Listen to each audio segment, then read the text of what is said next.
بسم اللہ الرحمن الرحیم والصلاة والسلام علی افضل المرسلین۔ امید ہے تمام ناظرین ویورس بخیر و عافیت سے ہوں گے۔ آج انشاءاللہ آپ حضرت سیدنا عثمان غنی رضی اللہ تعالیٰ عنہ کے فضائل اور مناقب سے باتیں کریں گے۔ اللہ تعالیٰ نے صحابہ کرام کو بہت بڑا مقام اور اعزاز عطا فرمایا۔ حضور السلام کے تمام صحابہ امت کے ستارے ہیں اور امت پر لازم ہے کہ صحابہ کرام کو اپنا آئیڈیل سمجھے، ان کی سیرت طیبہ پڑھے اور ان کے طریقے پر اپنی زندگی کو بسر کرے۔ حضور السلام نے ارشاد فرمایا کہ علیکم بسنتی و سنت خلفاء الراشدین، یعنی تم پر میری اور میرے خلفائے راشدین کی پیروی کرنا لازم ہے۔ اسی طرح آقا کریم صلی اللہ علیہ وسلم نے فرمایا کہ اصحابی کالنجوم فبأیہم اقتدیتم اہتدیتم، کہ میرے تمام صحابہ ستاروں کے مانند ہے، ان میں سے جس کسی کی تم پیروی کرو گے ہدایتی پا جاؤ گے۔ تمام صحابہ کرام کا مقام اور مرتبہ امت میں سب سے افضل ہے، مگر ان صحابہ کرام میں خلفائے راشدین، جی ہاں، چار یاران مصطفیٰ آقا کریم صلی اللہ علیہ وسلم کے چاروں خلفاء کا مرتبہ تمام صحابہ کرام میں سب سے بلند ہے۔ حضرت سیدنا عثمان غنی رضی اللہ تعالیٰ عنہ نبی پاک علیہ السلام کے تیسرے خلیفہ ہیں۔ جی ہاں، آپ رضی اللہ تعالیٰ عنہ کی کنیت ابو عمرو ہے اور آپ کے القاب ذو النورین اور جامع القرآن ہے۔ ہاں، آپ کو شرف تھا کہ آپ آقا کریم صلی اللہ علیہ وسلم کے داماد ہیں۔ اللہ کے رسول صلی اللہ علیہ وسلم نے اپنی دو شہزادیاں یک کے بعد دیگرے، ایک کے بعد دوسری آپ کے نکاح میں عطا فرمائی اور فرمایا کہ اگر میری اور بھی شہزادی ہوتی تو میں اس کو بھی عثمان غنی کی نکاح میں دے دیتا۔ تو اس لیے آپ کو ذو النورین کہا جاتا ہے، یعنی دو نور والے، نبی کے دو نور آپ کی نکاح میں آئے۔ آپ رضی اللہ تعالیٰ عنہ شرم و حیا کے پے کرتے اور امت میں سب سے زیادہ آپ حیا کرنے والے تھے۔ نبی کریم صلی اللہ علیہ وسلم نے ارشاد فرمایا کہ حیا ایمان سے ہے اور میری امت میں سب سے زیادہ با حیا عثمان ابن عفان ہے۔ جی ہاں، آپ اس قدر حیا کے پابند تھے کہ رسول پاک علیہ السلام بھی آپ سے حیا فرماتے تھے اور اللہ کے فرشتے بھی آپ سے حیا کرتے تھے۔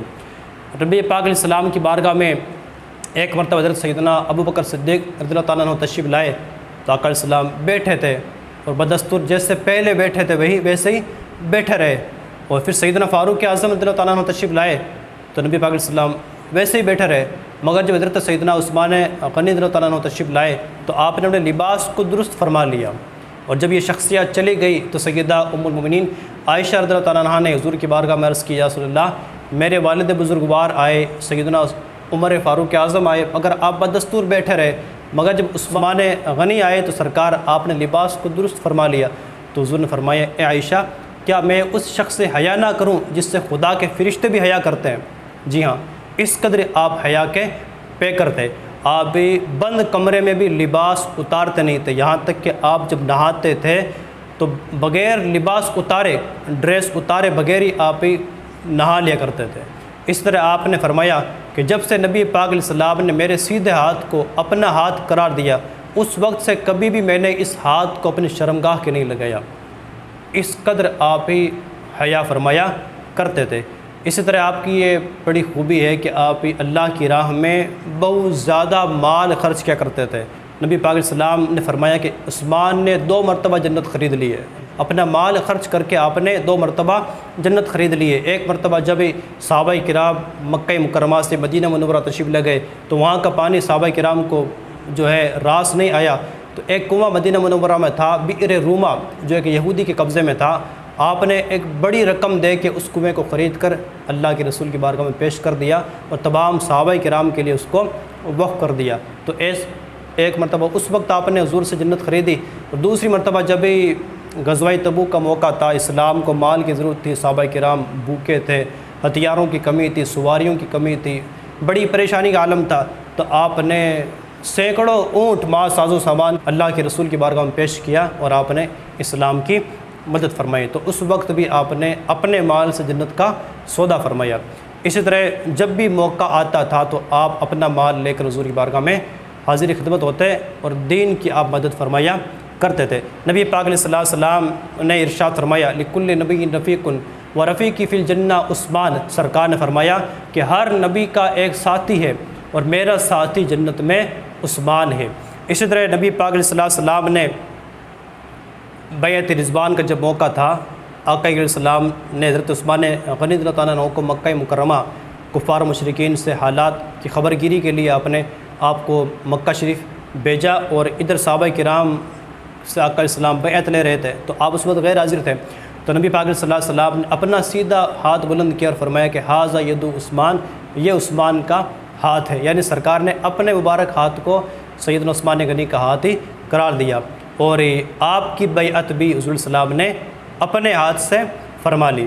آپ جنگ بدر میں اپنی اہلیہ کی بیماری کی وجہ سے حاضر نہیں ہو سکے، تو آقا علیہ السلام نے فرمایا عثمان ان لک اجر ممن شہدہ بدرن، اے عثمان تمہارے لیے ویسا ہی اجر ہے جو بدر میں شامل ہونے والے صحابہ کرام کے لیے ہے، یعنی تم کو بھی بدری صحابہ کرام کے برابر اجری اللہ تعالیٰ نے عطا فرما دیا۔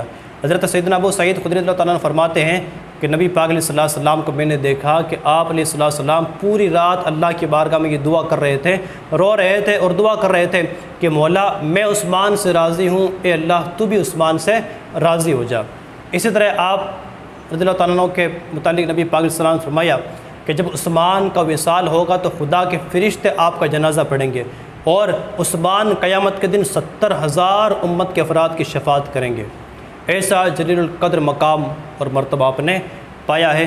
اللہ تعالیٰ ہمیں بھی آپ کی اسوہ حسنہ پر چلنے کی توفیق عطا فرمائیں، اور آپ کی حیا کے صدقے ہماری ماں بہنوں کو، ہمارے اسلامی بھائیوں کو، امت کے تمام افراد کو شرعی حیا کرنے کی توفیق عطا فرمائیں۔ السلام علیکم ورحمۃ اللہ وبرکاتہ۔ مغفرہ۔